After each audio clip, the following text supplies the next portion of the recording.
Chào quý anh chị và cô bác, hôm nay chủ có gửi một lô đất là 3 mẫu tại kinh 61 đường Trung ương, đường Rộ Lá Xanh, nên review lên.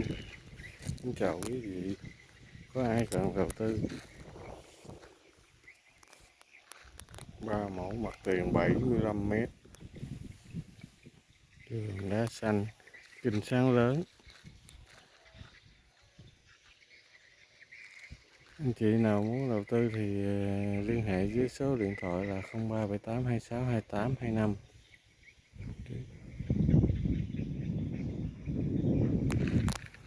Đây, đường rộng mênh thang.